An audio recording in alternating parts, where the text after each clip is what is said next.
Hello guys, my name is Sanjeev Pandey और स्वागत है आपका अपना प्यारे से चैनल में, खूबसूरत से चैनल में, जीआर ट्यूटोरियल में। कैसे हैं आप लोग? पढ़ाई कैसे चल रही? एकदम बढ़िया मजेदार पढ़ाई चल रही है। ओके, जैसा कि आपको पता है, we have started the topic which is nothing but mechanical properties of solid. हम लोग ने mechanical properties of solid start कर दिया था ऑलरेडी। हम लोग ने उसके ऊपर एक लेक्चर बना दिया है ऑलरेडी, वो अपलोडेड है। वहां पे हम लोग ने बेसिक से बात की है कि भाई क्यों हम लोग मैकेनिकल प्रॉपर्टीज ऑफ सॉलिड पढ़ रहे हैं, क्या पढ़ना है इसके अंदर, क्या होता है स्ट्रेस, क्या होता है स्ट्रेन। हम लोग ने तीन टाइप के स्ट्रेस देख लिए थे, that is nothing but a longitudinal stress, volume stress and shear stress. वैसे हम लोग ने तीन स्ट्रेन देख लिया था। आज हम लोग को बात करना है, क्या बात करना है आज हम लोग को बात करना है हुक्स लॉ के बारे में। ओके, आज हम लोग बात करेंगे मॉडुलस के बारे में। ओके, इलास्टिसिटी मॉडुलस के बारे में बात करेंगे। ओके, तो आज का जो टॉपिक होने वाला है वो बहुत मजेदार टॉपिक होने वाला है। क्या करना है? बुक लेना है, पेन लेना है, एक शॉट में वीडियो खत्म करना है। ओके, चलो स्टार्ट करते हैं आज का टॉपिक। आज हम लोग बात करेंगे हुक्स लॉ। देखो, हुक्स ने क्या ऑब्जर्व किया? हुक्स ने ऑब्जर्व किया कि भाई बेसिकली जहां पे स्ट्रेस लग रहा है इनडायरेक्टली, मतलब वहां पे क्या लग रहा है? फोर्स लग रहा है, लोड लग रहा है, यस और नो। तो मान लो कि अगर यहां पे कोई स्ट्रिंग है जिसको हम लोग ने फिक्स्ड कर दिया है, ऐसे ये स्ट्रिंग को मैंने बांध दिया है, इसके ऊपर वेट लगा दिया है, क्या लगा दिया है? वेट लगा दिया है, और वो वेट डाउनवर्ड डायरेक्शन में लग रहा है। Let's say that weight is acting mg। वो वेट कितना है? mg है, वेट लग रहा है। अब ड्यू टू दिस mg भाई देयर विल बी चेंजेस, वहां पे कोई तो चेंजेस आएगा, हाँ या ना? मतलब मान लो ये थोड़ा सा लंबा हो जाएगा,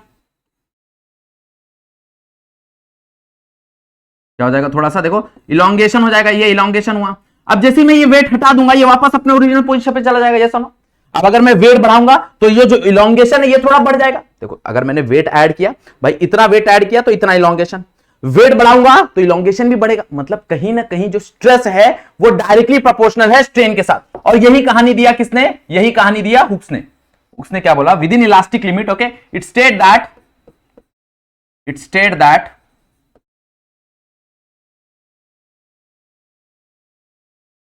within elastic limit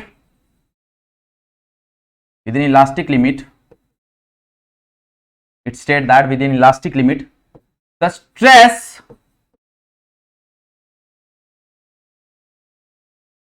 is directly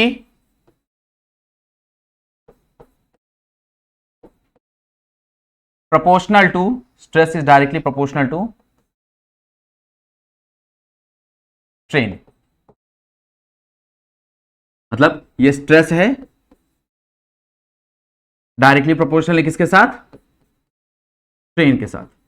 okay, मतलब जैसे जैसे स्ट्रेस बढ़ेगा वैसे वैसे स्ट्रेन बढ़ेगा। बट ये कब तक ट्रू है? ये तब तक ट्रू है जब तक तुम्हारा इलास्टिक लिमिट है। ओके, ये चीज पे गौर करना। अगर जब तक इलास्टिक लिमिट है तब तक, जब एक बार इलास्टिक लिमिट पार हो जाएगा ना, उसके बाद ये चीज ट्रू नहीं होगी। हम लोग स्ट्रेस वर्सेस स्ट्रेन का जब ग्राफ देखेंगे तो हम लोग ये चीज समझेंगे कि भाई क्या बात हो रही है इलास्टिक लिमिट की। Okay, clear? अब अगेन यहां पे प्रोपोर्शनलिटी साइन है, प्रोपोर्शनलिटी साइन हटाना है तो क्या करना पड़ेगा? एक कांस्टेंट डालना पड़ेगा। तो यहां पे कांस्टेंट आ जाता है, that is stress is equals to m times strain. Okay, that is stress is equals to m times strain. अब यहां पे क्या हो जाएगा? स्ट्रेन नीचे आ जाएगा, तो यहां पे m आ जाता है, that is nothing but stress by strain, and where m is modulus of elasticity। Okay, where m is modulus of elasticity। Elasticity का स्पेलिंग थोड़ा सा गलत है।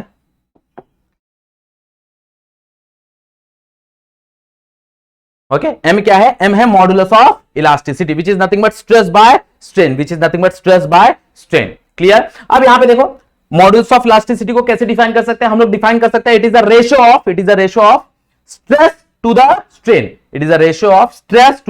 स्ट्रेन। भाई ये स्ट्रेस वर्सेस स्ट्रेन का रेशियो है, ये सुनो, मतलब ये कांस्टेंट है। It is a property of material, ये मटेरियल की प्रॉपर्टी है। मतलब जब तक मटेरियल चेंज नहीं होगा ना, तब तक ये प्रॉपर्टी चेंज नहीं होने वाली, तब तक मॉडुलस चेंज होने वाला नहीं है, क्योंकि वो स्ट्रेस बाय स्ट्रेन का रेशियो है। ऐसा नहीं है कि मैं स्ट्रेस चेंज करूंगा तो वो चेंज हो जाएगा, ना। जैसे जैसे स्ट्रेस चेंज होगा वैसे वैसे स्ट्रेन भी चेंज होगा। तो ये जो चीज है ना, ये कांस्टेंट रहेगी। ये किस पे डिपेंड करेगी? ये एक मटेरियलिस्टिक प्रॉपर्टी है। मतलब जब तक मटेरियल, मान लो मैं स्टील का वायर यूज कर रहा हूं सॉरी एवरीवन, अगर मैं स्टील का वायर यूज करूं तो इतना बड़ा स्टील का वायर यूज करूं या फिर इतना बड़ा स्टील का वायर करूं, भाई ये जो मॉडुलस ऑफ इलास्टिसिटी है ना, ये क्या रहने वाला है? ये कांस्टेंट रहने वाला है, इसमें कोई चेंजेस नहीं आने वाला है। अब जरा देखो यहां पे, अगर मैं यूनिट की बात करूं तो भाई स्ट्रेन का कोई भी यूनिट नहीं होता, यस और नो, स्ट्रेन का कोई भी यूनिट नहीं होता, मतलब इसके पास जो यूनिट होगा ना वो सेम होगा एज स्ट्रेस, जो भी स्ट्रेस का यूनिट होगा। तो स्ट्रेस का यूनिट हम लोग ने पढ़ा है, that is nothing but Newton पर मीटर स्क्वायर। तो स्ट्रेस का यूनिट क्या होगा, न्यूटन पर मीटर स्क्वायर। तो क्या मिलेगा मेरे को, यहां पे मेरे को मिलेगा SI unit, that is Newton पर मीटर स्क्वायर। और इसको अगर तुम लोग बोलना चाहो तो तुम लोग लिख सकते हो पास्कल। क्या लिख सकते हो, पास्कल, अगर लिखना चाहो तो, नहीं तो न्यूटन पर मीटर स्क्वायर तो होता ही होता है। क्लियर, बात में आ गया। जो भी स्ट्रेस का यूनिट है वही स्ट्रेस मॉड्यूलस ऑफ इलास्टिसिटी का होगा। और याद रखना स्ट्रेस का यूनिट होता है न्यूटन पर मीटर स्क्वायर। डायमेंशन भी सेम होगा, डायमेंशन भी क्या होगा, सेम होगा, जो स्ट्रेस का डायमेंशन होगा। क्लियर। अब देखो मेरे पास तीन तरह के स्ट्रेस थे, that is longitudinal, that is volume and that is nothing but shear. और तीन तरह के स्ट्रेन थे, लॉन्गिट्यूडनल, वॉल्यूम एंड शियर।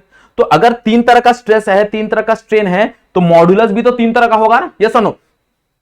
तो हम लोग डिस्कस करेंगे एक एक मॉड्यूलस। तो सबसे पहला जो मॉड्यूलस है that is called Young's modulus. उसको हम लोग क्या बोलते हैं, Young's modulus. Young's modulus is related with your longitudinal modulus, okay, मतलब अलोंग लेंथ। जब हम लोग स्ट्रिंग की बात करते हैं तो उसके लिए जो होता है that is nothing but your Young's modulus. के लिए क्या होता है, यंग्स मॉड्यूलस। उसको हम लोग रिप्रेजेंट करते हैं y से। और कैसे डिफाइन करते हैं यंग्स मॉड्यूलस? यंग्स मॉड्यूलस क्या होता है, यंग्स मॉड्यूलस होता है longitudinal stress, longitudinal stress to the longitudinal strain, okay, longitudinal stress to the longitudinal strain. What is longitudinal stress? भाई longitudinal stress क्या होता है, force upon area. What is longitudinal strain? longitudinal strain होता है change in length by original length, आया ना। अब इसको रीअरेंज कर दो थोड़ा सा, क्या मिलेगा देखो जरा, F नीचे आ जाएगा A, ये L ऊपर चला जाएगा तो L by del L, है ना, that is L by del L. Del L बोले तो चेंज इन लेंथ। ये आ गया मेरा यंग्स मॉड्यूलस का फॉर्मूला। ये क्या आ गया मेरा, यंग्स मॉड्यूलस का formula, that is y is equals to F L whole divide by A del L, okay. अब मान लो कि अगर मैं एक ये लिया हूं, स्ट्रिंग लिया हूं, और वो स्ट्रिंग पे कोई वेट, कोई लोड अटका हुआ है, ओके, कोई लोड मैंने लटकाया हुआ है, जिसके वेट की वजह से क्या होगा, वेट की वजह से इसके अंदर इलोंगेशन आएगा। तो यंग्स मॉड्यूलस के फॉर्मूले में कैसे चेंज आएगा, यंग्स मॉड्यूलस को हम लोग ऐसे भी लिख सकते हैं एफ। ये देखो फोर्स जो है वो फोर्स क्या बन जाएगा, mg, क्योंकि भाई वेट की वजह से फोर्स लग रहा है, तो force become mg। This length, original length become original length, वो तो L रहने वाला। एरिया देखो, ये एरिया जो है वो क्रॉस सेक्शनल एरिया। हम लोग ने ऑलरेडी स्ट्रेस में, जब हम लोग स्ट्रेस पढ़ रहे थे तो वहां पे हम लोग ने डिस्कशन किया है। अभी तक वो चीज नहीं देखा है तो पहला वीडियो जाके देखो, पहले वीडियो में हम लोग ने ये सब चीजें डिस्कस की है। तो यहाँ पे जो ए है वो क्रॉस सेक्शनल एरिया है। तो अगर इस वायर को मैं कट करूंगा तो कट करने के बाद मेरे को जो ये मिलेगा, उसका शेप मिलेगा, वो सर्कुलर शेप मिलेगा, मतलब जो क्रॉस सेक्शन है वो सर्कुलर मिलेगा। तो फॉर्मूला क्या हो जाएगा, that is pi R square into del L. तो ये फॉर्मूला भी हम लोग इस्तेमाल कर सकते हैं, ये वाला फॉर्मूला भी हम लोग इस्तेमाल कर सकते हैं, that is y is equals to mgl whole divide by pi R square del L. Clear, समझ में आ गया ये चीज, यंग्स मॉड्यूलस समझ में आया। यूनिट क्या होगा मैंने वो सब डिस्कस कर लिया। देखो यूनिट यही है, यही सेम चीज तो है ये भाई। मॉड्यूलस ऑफ इलास्टिसिटी तीन प्रकार के हैं, उसके यूनिट में थोड़ी चेंज आएगा, यूनिट सारा चीज सब सेम है, खाली उसके प्रकार चेंज हो रहे हैं, क्योंकि स्ट्रेस और स्ट्रेस का प्रकार चेंज हो रहा है। इसलिए भाई स्ट्रेस और स्ट्रेस तीन तरह के हैं, तो इसलिए मॉड्यूलस ऑफ इलास्टिसिटी भी तीन तरह का होता है, ओके। पहला मॉड्यूलस ऑफ इलास्टिसिटी होता है यंग्स मॉड्यूलस, और जो कि हम लोगों ने डिस्कस कर लिया। अगर इसको डिफाइन करना है तो तुम डिफाइन कर सकते हो भाई, it is a ratio of longitudinal stress to the longitudinal strain. It is a ratio of longitudinal stress to the longitudinal strain, हाँ या ना। अगला प्रकार क्या है, देखो अगला प्रकार इज एसोसिएटेड विद वॉल्यूम। तो वॉल्यूम के लिए हम लोग डिसाइड करते हैं और डिफाइन करते हैं बल्क मॉड्यूलस। क्या डिफाइन करते हैं, बल्क मॉड्यूलस, ओके। बेसिकली तुम्हारे बुक में वो के से रिप्रेजेंटेड है, किससे रिप्रेजेंटेड है, के से रिप्रेजेंटेड, ओके। तो what is bulk modulus, bulk modulus is associated with the volume, ये वॉल्यूम के साथ एसोसिएटेड है। तो क्या हो जाएगा देखो, it is a ratio of, bulk modulus क्या हो जाएगा, it is a ratio of volume stress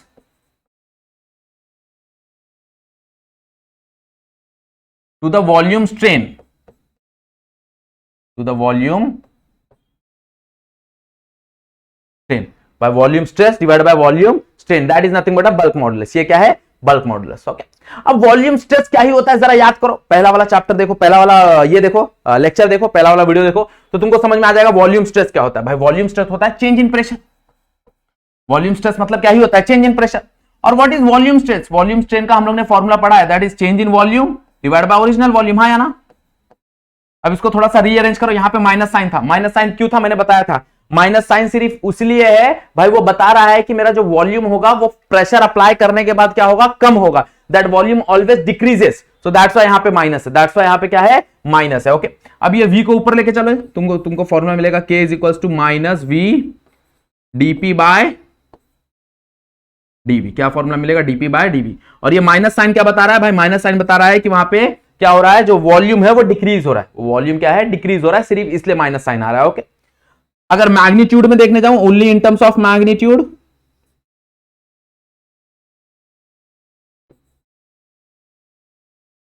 तो क्या मिलेगा, तो मेरे को मिलेगा k is equals to v by dp by dv। क्या मिलेगा, v by dp by dv। क्या मिलेगा, v by dp by dv। This is nothing but only in terms of magnitude. Minus sign हट जाएगा, क्या हो जाएगा, माइनस साइन हट जाएगा।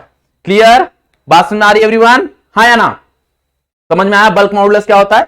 ओके, देखो बल्क मॉडुलस क्या है, बल्क मॉडुलस एक रेजिस्टिविटी, मतलब कहीं ना कहीं वो क्या करेगा, जो भी चीजें हैं ओके, जो भी चीजें हैं उसको इलोंगेट, मतलब कंप्रेस कर रहा है, क्या कर रहा है, कंप्रेस कर रहा है, मतलब वो कंप्रेस करने को रोकेगा, अपोज करेगा। ओके भाई देखो, बल्क मॉडुलस क्या बता रहे हैं कि अगर मान लो कि ये पानी है, ये पानी को अगर मेरे को कंप्रेस करना है, तो ये कंप्रेस करने के लिए मेरे को कितना एक्स्ट्रा फोर्स देना पड़ेगा। Okay, that is bulk modulus. तो कोई होगा जो इसको अपोज नहीं क्या करेगा, हेल्प करेगा। Okay, that is called compressibility. Okay, compressibility क्या होता है, इसी चीज का उल्टा। ओके, कंप्रेसिबिलिटी क्या होता है, इसी चीज का उल्टा।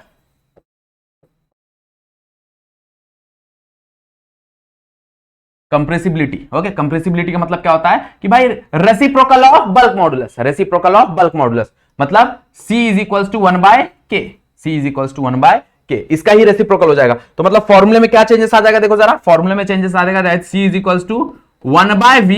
देखो यहां पे चेंजेस क्या आ जाएगा, V है ना, तो 1 बाय V और इंटू यहां पे आ जाएगा dV बाय dP, यह आ जाता है कंप्रेसिबिलिटी। यूनिट में क्या चेंजेस आ जाता है, उल्टा हो जाता है। ऐसा यूनिट क्या हो जाता है, उल्टा हो जाता है इसका, बराबर। ऐसा यूनिट क्या हो जाएगा, दैट इज ऊपर देखो न्यूटन पर मीटर है ना, तो मीटर स्क्वायर पर न्यूटन, ये ऐसा यूनिट हो जाता है भाई, मीटर स्क्वायर पर न्यूटन, मीटर स्क्वायर पर न्यूटन, ये ऐसा यूनिट हो जाता है किसका, कंप्रेसिबिलिटी का, किसका, कंप्रेसिबिलिटी का। क्लियर, बात समझ आ रहा है। ओके, यहां पे स्पेलिंग LI एक और आएगा। ओके, कंप्रेसिबिलिटी, क्लियर, समझ में आया व्हाट इज कंप्रेसिबिलिटी भाई, इट इज अ उल्टा ऑफ और reciprocal of bulk modulus, it is a reciprocal of bulk modulus. Okay, तो हम लोग ने बल्क मॉडुलस को खाली क्या कर दिया, रेसिप्रोकल कर दिया, बाकी कहानी तुम लोग के सामने है। क्लियर, हाँ या ना। Next is modulus of rigidity, जिसको हम लोग शियर मॉडुलस भी बोलते हैं। क्या बोलते हैं, शियर मॉडुलस, और इसको हम लोग बेसिकली ईटा से रिप्रेजेंट करते हैं। किससे रिप्रेजेंट करते हैं, ईटा। ओके, थोड़ा सा एन बना के नीचे से लंबा कर दो, ये ईटा का सिंबल है। ओके, हम लोग इसके लिए ईटा से रिप्रेजेंट करते हैं। तो ईटा को हम लोग कैसे डिफाइन करेंगे, इसको हम लोग डिफाइन करते हैं दैट इज शियर स्ट्रेस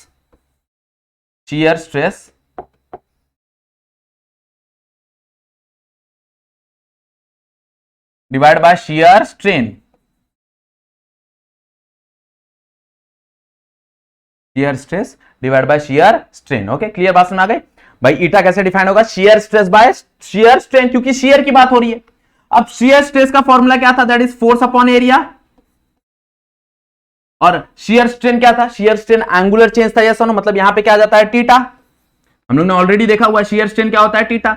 अब ये नीचे ए आ जाएगा तो क्या हो जाएगा, F बाय ए थीटा, F बाय ए थीटा। अगर अभी तक नहीं देखा है, ये सब चीजें कहां से मैं लिख रहा हूं, ये लेक्चर नंबर 1 में पता चलेगा। तो अगर अभी तक नहीं देखा है तो सबसे पहले लेक्चर नंबर 1 देखो, क्योंकि लेक्चर नंबर 1 देखोगे तभी ये चीज अंदर जाएगी, तभी बुद्धि खुलेगी, याद रखना, तभी चीजें समझ में आएंगी और मजा आएगा। मतलब यहां पे ईटा का फॉर्मूला क्या हो जाएगा, F बाय ए थीटा। और अगर तुम वो वीडियो देखोगे तो वहां पे समझेगा भाई, जो ये F है, ये F थोड़ा सा अलग फोर्स है, इसको हम लोग टेंजेंशियल फोर्स बोलते हैं। क्या लगता है, टेंजेंशियल फोर्स, ये टेंजेंशियल फोर्स है भाई। ये जो F है ये क्या है, ये टेंजेंशियल फोर्स है। इसके अंदर जो फोर्स लगता है वो टेंजेंशियल होता है, वो तुम्हारा नॉर्मल फोर्स नहीं होता, वो टेंजेंशियल, वो अलोंग टेंजेंट लगता है। अगर तुम देखोगे वहां पे तो हम लोगों ने डिस्कस किया हुआ है भाई। मान लो कि यहाँ पे एक ब्लॉक है, उसको नीचे से फिक्स्ड किया है उसका सरफेस, यहां पे ऐसा फोर्स लगा रहे हैं, तो ड्यू टू दिस फोर्स ये जो है यहाँ पे डिस्प्लेसमेंट हो रहा है। ओके, तो ये जो डिस्प्लेसमेंट हो रहा है ये एंगुलर हो रहा है, तो दैट्स व्हाई इट इज, यहाँ पे जो चेंज हो रहा है वो एंगल के टर्म में चेंज हो रहा है। तो फोर्स अपॉन एरिया, और शियर स्ट्रेन कैसा है, एंगल में है, तो यहाँ पे इसलिए थीटा लिखा। ओके, वो ऑलरेडी हम लोग ने वहां पे बता दिया है, डिटेल में वहां पे समझाया। तो अगर यहां पे नहीं अभी तक समझ में आ रहा है, इसका मतलब तुमने वो वीडियो नहीं देखा है, तो पहले वो वीडियो देखो, फिर यहां पे जंप करो, तुमको चीजें समझ में आ जाएंगी। क्लियर? चलो आगे बढ़े। यस और नो एवरीवन? चलो नेक्स्ट, अगला कहानी। Next is Poisson's ratio. Poisson's ratio बहुत मस्त कहानी है, मजेदार कहानी है। देखो कैसा है कि भाई पॉइजंस ने बात किया लैटरल डिस्प्लेसमेंट की और लैटरल स्ट्रेन की। ओके, मतलब हम लोग ने लॉन्गिट्यूडनल स्ट्रेन तो पढ़ा है। लॉन्गिट्यूडनल स्ट्रेन क्या होता है भाई? Change in length upon original length. Yes और नो? लॉन्गिट्यूडनल की कहानी सबको पता है। दैट इज लॉन्गिट्यूडनल स्ट्रेन बराबर हो जाएगा चेंज इन लेंथ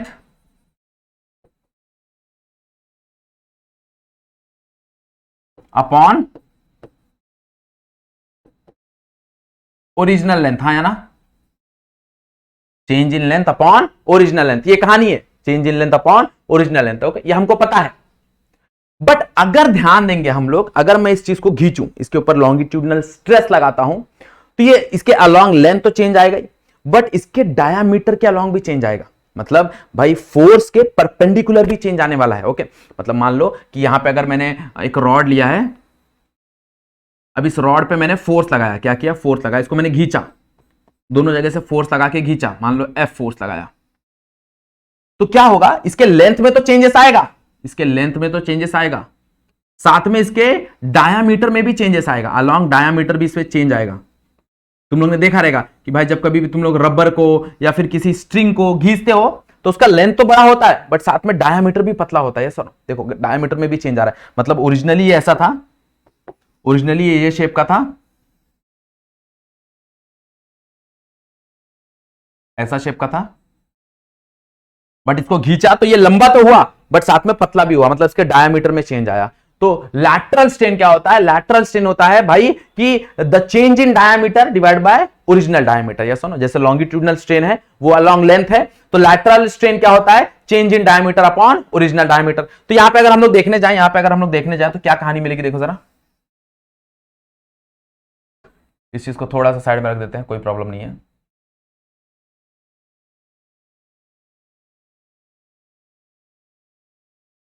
यहां पे देखो लैटरल स्ट्रेन कैसे डिफाइन होगा? लैटरल स्ट्रेन, और यूनिट तो इसके पास भी नहीं रहेगा, ये तो स्ट्रेन है तो यूनिट तो इसके पास भी नहीं रहेगा, याद रखना। लैटरल स्ट्रेन डिफाइन होता है that is change in diameter, या फिर रेडियस भी लिख सकते हो, कोई प्रॉब्लम नहीं। Change in diameter upon original diameter, बराबर? ओके, मान लो कि चेंज इन डायमीटर जो है वो तुम्हारा डेल डी है और ओरिजिनल डायमीटर को तुमने कैपिटल डी ले लिया, तो that is nothing but a lateral strain. ये तुम्हारा लैटरल स्ट्रेन है। अब ये जो रेशो है ना, इन दोनों का जो रेशो है ना, that is called as Poisson's ratio. और ये दोनों फिक्स्ड होते हैं। इन दोनों का जो रेशो होता है वो फॉर अ पर्टिकुलर इसके लिए, फॉर अ पर्टिकुलर मटेरियल के लिए ये दोनों का रेशो क्या होता है? फिक्स्ड होता है। तो पॉइजंस रेशो जो है, सिग्मा जो है, इसको हम लोग सिग्मा से रिप्रेजेंट करते हैं। तो सिग्मा का मेरे पास डेफिनेशन है, क्या है? It is a ratio of lateral strain divide by longitudinal strain. Okay, it is a ratio of lateral strain by longitudinal strain. Clear बात समझ में आ रहा है? Lateral strain by longitudinal strain, हाँ है ना? क्लियर, समझ में आ रहा है चीजें कैसे चल रही है? ओके, ये है मेरा सिग्मा का वैल्यू, मतलब पॉइजंस रेशियो का वैल्यू। ओके, लैटरल स्ट्रेन कैसे गिवन होता है? लैटरल स्ट्रेन गिवन होता है मेरे को change in diameter upon original diameter. Longitudinal strain कैसे होता है? Change in length upon original length. तो इसको अगर थोड़ा सा रीअरेंज करेंगे तो क्या मिलेगा? That is change in diameter upon original diameter. और ये ऊपर चला जाएगा, तो ऊपर चला जाएगा तो क्या हो जाएगा? दैट इज इनटू, ये ऊपर जाके capital L into del L, ऐसा आ जाएगा। क्लियर? तो ये मेरा पॉइजंस रेशो का क्या हो गया? फॉर्मूला बन गया। अब ये भी एक यूनिटलेस क्वांटिटी रहेगा। ये भी क्या है? एक यूनिटलेस क्वांटिटी है भाई, क्योंकि ना ही लैटरल स्ट्रेन के पास कोई यूनिट है, ना ही लॉन्गिट्यूडनल स्ट्रेन के पास कोई यूनिट है, तो इसके पास भी कोई भी यूनिट नहीं रहने वाला। ओके, तो ये एक यूनिटलेस एंड डायमेंशनलेस क्वांटिटी है, because it is a ratio of same thing, it is a ratio of same quantity. Strain versus strain है, तो स्ट्रेन वर्सेस स्ट्रेन है, तो ऑब्वियसली इनका रेशियो का कोई भी यूनिट या कोई भी डायमेंशन नहीं मिलने वाला है तुमको। क्लियर? बात समझ आ गई एवरीवन? पक्का? आगे बढ़े। Next, the most important topic is nothing but your stress versus strain graph. Okay, सबसे बेहतरीन और सबसे इंपॉर्टेंट है ये ग्राफ को समझना। देखो ग्राफ को समझ गए, कहानी खत्म हो जाएगी आधी वहीं पे। तो क्या है यहां पे भाई, एक स्ट्रिंग लिया गया, उसके ऊपर वेट डाला गया और वेट हटाया गया, वापस वेट डाला गया, बढ़ा के वापस हटाया गया, वापस वेट डाला गया, वापस हटाया गया। तो क्या पता चला उससे? उससे कुछ ग्राफ प्लॉट हुआ। ये जो दिख रहा है ना, ये वाला पार्ट, ये व्हाइट वाला पार्ट, ये तुम लोग का जो है ये ग्राफ है। ये ग्राफ कैसे रीड करना है, क्या क्या मेन पार्ट है, ये सारा चीज हम लोग यहाँ पे समझने की कोशिश करेंगे। ओके, क्लियर बात सुना? जैसे जैसे मैं बोलते जाऊंगा, जो मेन मेन पॉइंट तुमको लगे वो तुमको नोट डाउन करते जाना है। Okay, clear? हाँ या ना? चलो तो स्टार्ट करते हैं। तो इनिशियली वी आर, हम कहां पे हैं? हम जीरो पे हैं, मतलब there will be no stress, there will be no strain. भाई वहां पे कोई स्ट्रेस नहीं है, कोई स्ट्रेन नहीं है। अब वहां पे कोई स्ट्रेस नहीं है, कोई स्ट्रेन नहीं है, मैंने क्या किया? स्ट्रिंग पे वेट लगाना चालू किया। अब मैंने वेट लगाना चालू किया तो भाई स्ट्रेस बढ़ना चालू हुआ, स्ट्रेस बढ़ना चालू हुआ तो स्ट्रेन बढ़ना चालू हुआ, मतलब stress is directly proportional to strain. अब मैंने वापस वेट हटा लिया तो भाई स्ट्रेस कम हो गया, स्ट्रेस कम हो गया तो जो करस्पॉन्डिंग स्ट्रेन था वो करस्पॉन्डिंग स्ट्रेन भी कम हो गया। ये दोनों चीज चलती रही और ये कहां तक हुआ? ये हुआ ए तक। कहां तक हुआ? ए तक। इसलिए ए को बोला जाता है प्रोपोर्शनैलिटी लिमिट। प्रोपोर्शनैलिटी लिमिट मतलब भाई जो स्ट्रेस है वो डायरेक्टली प्रोपोर्शनल है किससे? स्ट्रेन से। जो स्ट्रेस है वो डायरेक्टली प्रोपोर्शनल है स्ट्रेन से, मतलब बहुत बेहतरीन तरीके तक यहां पे तुम्हारा हुक्स लॉ फॉलो होगा, मतलब अप टू ए तक तुम्हारा हुक्स लॉ फॉलो होगा। और जो स्ट्रेस है वो डायरेक्टली प्रोपोर्शनल होगा किसके साथ? स्ट्रेन के साथ। अब क्या हुआ? अब मैंने वेट और बढ़ाया, अब मैंने वेट को और इंक्रीज किया। जैसे ही मैंने वेट को इंक्रीज किया, अब मैंने क्या देखा कि भाई जो कर्व है वो हल्का सा बेंड होने लगा टुवर्ड्स स्ट्रेन एक्सिस, मतलब स्ट्रेन एक्सिस की तरफ क्या हो रहा है? जो कर्व है वो थोड़ा सा बेंड हो रहा है। अब अगर कर्व थोड़ा सा बेंड हो रहा है, मतलब अब कहीं ना कहीं प्रोपोर्शनैलिटी लिमिट जो है वो गायब हो रही है। मतलब भाई अगर मैं थोड़ा भी स्ट्रेस लगा रहा हूं तो स्ट्रेन जो है वो ज्यादा प्रोड्यूस हो रहा है, मतलब छोटे स्ट्रेस के लिए स्ट्रेन ज्यादा प्रोड्यूस हो रहा है। इसलिए जो स्ट्रेन का मतलब ये जो एक्सिस है वो स्ट्रेन एक्सिस की तरफ थोड़ा सा बेंड हो रहा है। क्या हो रहा है? बेंड हो रहा है। ओके, मतलब मैं पहुंच गया बी पे। अब अभी भी अगर मैं सारा का सारा लोड हटा दूं, अभी भी अगर मैं सारा का सारा लोड हटा दूं तो जो वायर है वो अपने ओरिजिनल डायमेंशन में पहुंच जाएगा, ओरिजिनल शेप पे पहुंच जाएगा। तो इलास्टिक बिहेवियर अभी भी उसके पास है। Okay, but stress is not directly proportional to strain. Elastic behaviour है अभी भी, बट वो स्ट्रेस जो है वो इलास्टिक डायरेक्टली प्रोपोर्शनल नहीं है स्ट्रेन के साथ। मतलब भाई इतना स्ट्रेस लगाता था पहले तो इतना स्ट्रेन बनता था, अब इतना ही स्ट्रेस लगा रहा हूं बट स्ट्रेन इतना बन रहा है, मतलब स्ट्रेन ज्यादा प्रोड्यूस हो रहा है। ओके, अब अगर मैं यहां पे सारा का सारा वेट हटा दूं, अगर मैं बी पे हूं और सारा का सारा वेट हटा दूं तो भी वो वापस जीरो पे आ जाएगा। वापस कहां पे आ जाएगा? जीरो पे आ जाएगा। ओके, कहानी इसके बाद आती है। अब मान लो कि मैंने और वेट बढ़ाया बियॉन्ड बी। अब जैसे ही मैं बियॉन्ड बी और वेट बढ़ाऊंगा तो उस टाइम क्या होगा? यहां पे देखो एक प्लेन पार्लर मिल रहा है। ओके, पार्लर मिल रहा है ऑलमोस्ट किसके साथ? स्ट्रेन के साथ। मतलब थोड़ा सा वेट बढ़ाऊंगा तो क्या होगा? यहां पे देखो मतलब ना के बराबर स्ट्रेस है। ओके, यहां पे ना के बराबर स्ट्रेस है और ये ना के बराबर स्ट्रेस जो है वो स्ट्रेन में मिल रहा है, मतलब वहां पे थोड़ा भी स्ट्रेस नहीं लग रहा बट स्ट्रेन ऑटोमेटिकली प्रोड्यूस हो रहा है। क्या हो रहा है? ड्यू टू जो उसके पहले वाला वेट है ना, उसी वेट की वजह से क्या हो रहा है? स्ट्रेन प्रोड्यूस हो रहा है। और इस पॉइंट को बोला जाता है यील्ड पॉइंट। क्या बोला जाता है? Yield point. ओके, मतलब जहां पे भाई क्या हो कि मेरा थोड़ा भी वेट, मतलब मेरा थोड़ा भी स्ट्रेस ना लगे बट स्ट्रेन अपने आप प्रोड्यूस हो, स्ट्रेन क्या हो? अपने आप प्रोड्यूस हो। ओके, सो यहां पे वही कहानी होता है। अब यहां पे क्या है मालूम है क्या? यहां पे अगर मैं सारा का सारा वेट हटा दूंगा ना, सारा का सारा वेट हटा दूंगा तो भी मेरा जो ग्राफ है वो रिटर्न जीरो पे नहीं जाएगा, वो यहां से यहां आएगा इस पॉइंट पे। और वहां पे अगर हम लोग देखेंगे तो थोड़ा भी स्ट्रेस नहीं है बट स्ट्रेन उसमें परमानेंट आ जाता है। That's why it is called as permanent set. इसको बोलते हैं परमानेंट सेट। मतलब इसके अंदर थोड़ा भी क्या है? स्ट्रेस नहीं है, थोड़ा भी स्ट्रेस नहीं है, थोड़ा भी इसके ऊपर लोड नहीं है, बट इतना चेंज, ये स्ट्रेन है ना, मान लो इसको एस नाम दे देते, तो ये जो ओएस का स्ट्रेन है ना, इतना चेंज उसके अंदर आ चुका है। मतलब अब वो वापस अपने ओरिजिनल डायमेंशन में नहीं जाएगा, उतना जो चेंज है वो ऑलरेडी उसने एक्सेप्ट कर लिया, वो ऑलरेडी उसके पास आ चुका है। और that change is called as permanent set. मतलब वो चेंज अपना लेता है, वो परमानेंटली वो चेंज उसमें आ चुका है, अब वो वापस अपने ओरिजिनल लेंथ के पास नहीं जाने वाला है। क्लियर? बात समझ आ गई? ओके, नेक्स्ट अब और लोड बढ़ा रहा हूं, और लोड बढ़ा रहा हूं, पहुंचते पहुंचते मैं पहुंचूंगा अल्टीमेट पॉइंट में। अल्टीमेट पॉइंट मतलब भाई कि ये सबसे मैक्सिमम पॉइंट है अप टू विच वो वायर लोड को कैरी कर सकता है, वो वायर लोड को बेयर कर सकता है। मतलब उसके बाद अगर मैं एक तीना भी वेट बढ़ाऊंगा उसके ऊपर, मतलब थोड़ा भी अगर वेट बढ़ाऊंगा, थोड़ा भी उसके ऊपर स्ट्रेस बढ़ाऊंगा, वो क्या हो जाएगा? वो फ्रैक्चर हो जाएगा। मतलब डी पॉइंट पे क्या हो जाएगा? वो फ्रैक्चर हो जाएगा। ओके, डी पॉइंट पे आते हैं, इसको फ्रैक्चर बोल रहे हैं या फिर ब्रेकिंग पॉइंट भी बोलते हैं, तो ब्रेक हो जाएगा ऐसा। अब ये जो ग्राफ है ना, ये डक्टाइल मटेरियल का है। ओके, डक्टाइल मटेरियल का, तो डक्टाइल मटेरियल में अगर तुम लोग देखोगे तो उसने यहां पे ही अपना प्रोपोर्शनैलिटी लिमिट खो दिया था, यहां पे ही अपना इलास्टिक बिहेवियर खो दिया था। बट यहां पे इलास्टिक बिहेवियर होने के बाद वो इतना दूर तक उसने लोड बेयर किया, मतलब ये जो पाथ है ना ये उसके पास बहुत ज्यादा है। सिंस ये पाथ बहुत ज्यादा है तो डक्टाइल जो मटेरियल होता है उसका स्ट्रेंथ बहुत ज्यादा होता है। मतलब अगर कहीं पे क्वेश्चन पूछता है कि भाई किसका स्ट्रेंथ ज्यादा होगा, किसका स्ट्रेंथ कम होगा, तो वो डिसाइड कौन करता है, वो डिसाइड करता है ये वाला मटेरियल। ओके, इसको प्लास्टिक फ्लो मटेरियल बोलते हैं। तो ये जो प्लास्टिक फ्लो, जिसका प्लास्टिक फ्लो ज्यादा होगा, मतलब जिसको ज्यादा खींच सकते हैं विदाउट ब्रेकिंग। ओके, उसने यहीं पे देखो अपना इलास्टिक प्रॉपर्टी खो दिया। अब यहां पे इलास्टिक प्रॉपर्टी खोने के बावजूद वो इतना दूर तक चला, यहां पे इलास्टिक प्रॉपर्टी खोने के बावजूद वो इतना दूर तक चला। ओके, तो इसलिए जो डक्टाइल मटेरियल होता है वो बहुत ज्यादा, उसको हम लोग वायर के फॉर्म में कन्वर्ट कर सकते हैं। क्या कर सकते हैं? वायर के फॉर्म में कन्वर्ट कर सकते हैं, और बहुत ज्यादा क्या कर सकते हैं, उसको इलास्टिकली यूज कर सकते हैं। ये सुनो, जैसे स्टील हो गया, तुम्हारा स्टील बहुत बेहतरीन ये है, क्या बोलते हैं, डक्टाइल मटेरियल है। तुम्हारा कॉपर हो गया, ये सुनो, तो ये जो मटेरियल्स है ये सारे डक्टाइल मटेरियल है। ब्रिटल मटेरियल भी है हमारे पास। ब्रिटल भाई बोले तो क्या, वो ज्यादा लोड बेयर नहीं कर सकते, वो फटाक से फ्रैक्चर हो जाएंगे, फटाक से टूट जाएंगे। मतलब उनका जो ये वाला पाथ है ना, ये वाला पाथ उनका ज्यादा बड़ा नहीं रहेगा, ये पाथ उनका बहुत छोटा रहेगा। That is called brittle material. ये सुनो, ब्रिटल डक्टाइल हम लोग ने सुना रहेगा। फिर एक और मटेरियल होता है दैट इज मियाबल। ओके, मियालेबल बोलते हैं उसको, कैसे प्रोनाउंस करते हैं वो नहीं हो पता है। उसको कैसे शीट में कन्वर्ट कर सकते हैं। ओके, मतलब हम लोग छोटे छोटे उसको शीट में बना सकते हैं, जैसे गोल्ड। ओके, सिल्वर हो गया, वो तुम लोग का मिलेबिलिटी बताता है। क्या बताता है कि भाई हम लोग उसको चिपटे चिपटे शीट में कन्वर्ट कर सकते हैं। ओके, सो और भी एग्जांपल्स है, जैसे कॉपर को भी कर सकते हो। कॉपर इज डक्टाइल आल्सो और मिलेबल आल्सो। ओके, गोल्ड भी डक्टाइल है, उसको वायर के फॉर्म में भी तुम लोग कन्वर्ट कर सकते हो, गोल्ड को भी।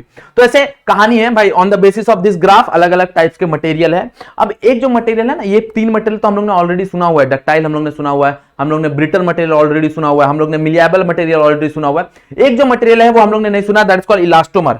Okay, that material is called as elastomer. Actually सुना है but indirectly सुना है, elastomer. Elastomer का मतलब होता है highly elastic. Highly. जैसे मान लो कि अगर मैं थोड़ा भी स्ट्रेस लगाऊं तो वो थोड़े स्ट्रेस के लिए बहुत ज्यादा स्ट्रेन प्रोड्यूस, जैसे तुम्हारा rubber band. Okay, rubber band तुम लोगों ने देखा रहेगा, या सुनो,